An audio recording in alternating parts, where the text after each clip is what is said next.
Greetings from the voice of Allan Kardec. And welcome from the Voice of the Spirits. We are here once again to take you on another small journey through the Spirits book by Allan Kardec. Today we will cover the nature of future joys and sorrows, questions 965 to 973. Enjoy. Question 965. Is there anything material about the joys and sorrows of the soul after death? They cannot be material, since the soul is not matter. Common sense says so. There is nothing carnal about future joys or sorrows, and that is why they are 1,000 times more vivid than those experienced on earth. Once disengaged from matter, the spirit is more impressionable. Matter no longer weakens its sensitivity. Refer to questions number 237 to 257. Question 966. Why do human beings have such crude and absurd ideas about the joys and sorrows of the future life? Because their intelligence is not sufficiently developed. Does the child comprehend in the same way as the adult? Besides, it also depends on how they have been taught. That is the point at which there is the most need for reform. Your language is too incomplete to express what exists beyond your reach. Thus, it has been necessary to make comparisons, and you have taken such images and figures as reality itself.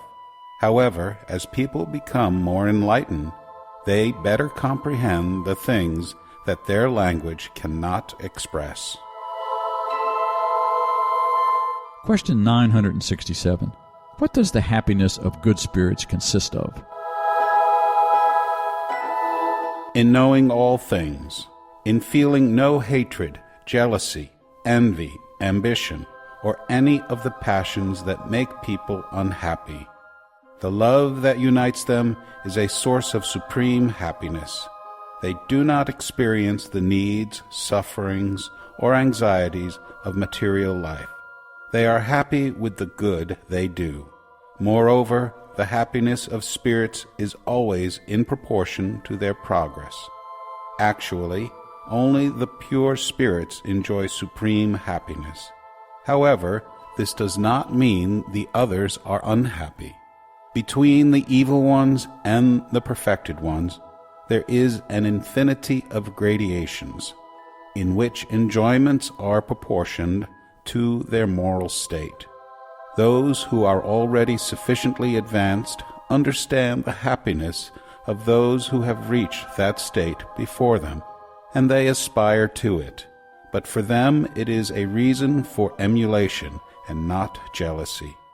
They know that it depends on their own efforts to reach it, and they labor toward that end with the calmness of a pure conscience. They are happy at no longer having to suffer what is endured by evil spirits. Question 968. You place the absence of material needs among the conditions of happiness for spirits. But isn't the satisfaction of those needs a source of enjoyment for humans? Yes, the gratification of their animal passions. When they cannot satisfy those needs, it is torture. Question 969. What are we to understand when it is said that pure spirits are gathered in the bosom of God and employed in singing praises to God? It is an allegory to give you an idea of the knowledge they possess about the perfections of God, because they see and comprehend God. Like all other allegories, however, you must not take it literally. Everything in nature sings, from the grain of sand on up, proclaiming the power, the wisdom, and the goodness of God. But you must not suppose that the blessed spirits are absorbed in eternal contemplation. That would be a monotonous and dull happiness, and furthermore, a selfish one, because their existence would be an unending uselessness. They no longer suffer tribulations of corporeal life, which in itself is already an enjoyment. Later, as we have told you, they know and comprehend all things, and they make use of the intelligence they have acquired by aiding the progress of other spirits. That is their occupation, and at the same time, it is their enjoyment. Question 970. What do the sufferings of low-order spirits consist of? They are as varied as the causes that produce them, and are in proportion to their degree of impurity, in the same way that enjoyments are in proportion to their degree of purity. We can thus sum them up: coveting everything they lack to be happy, but not being able to obtain it; seeing happiness, but being unable to attain it; regret, jealousy, rage, and despair arising from everything that keeps them from being happy; remorse, and an indescribable mental anguish. They long for all sorts of enjoyments, but cannot satisfy them. That is what tortures them. Question 971. Is the influence exerted by spirits over one another always good? It is always good on the part of good spirits, of course. However, perverse spirits endeavor to draw aside from the path of repentance and the good those whom they think are susceptible of being misled, and whom they often led into evil during their earthly lives. Sub-question 971. So death does not deliver us from temptation.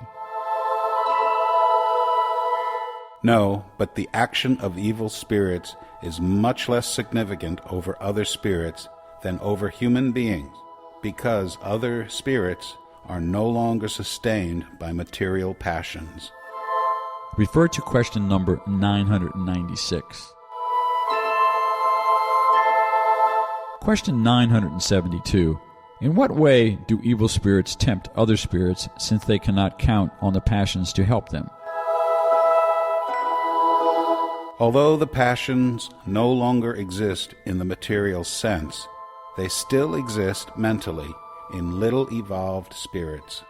They lure their victims to places where they can witness the spectacle of those passions and everything that arouses them. Sub-question 972. But what end do those passions serve, since they no longer have any real object? That is precisely what comprises their torture. Misers see gold that they cannot possess. Debauchees see orgies that they cannot take part in. The haughty see the honors that they envy, but which they cannot enjoy. Question 973. What are the greatest sufferings evil spirits have to endure? It is utterly impossible to describe the mental tortures that are the punishment for some crimes. The actual spirits who suffer them find it difficult to give you an idea of them, but assuredly the most frightful is the thought of being condemned forever. Author's remarks for question 973. People's idea about the joys and sorrows of the soul after death is more accurate or less according to their state of intelligence. As they become more evolved, their thinking also becomes more refined and more divested of materiality. They comprehend things more rationally, and they cease to take the images of figurative language literally. The most enlightened reasoning teaches us that the soul is an entirely spiritual being, and that it cannot be affected by impressions that act only upon matter. However, it does not follow that it is free of suffering, or that it is not punished for its wrongdoing. Refer to question number 237. Spirit communications are meant to show us the future state of the soul, no longer as a matter of theory, but as a reality. They place before us all the vicissitudes of life beyond the grave, but at the same time they also show us that they are the perfectly logical consequences of the terrestrial life. Although divested of the fantastic accoutrements created by human imagination, they are nonetheless painful for those who have made a bad use of their faculties. The diversity of such consequences is infinite, but may be generally summed up in the fact that each soul is punished for its specific sins. Some are punished by the incessant sight of the evil they committed, others by regret, fear, shame, doubt, loneliness, darkness, and separation from those who are dear to them, etc.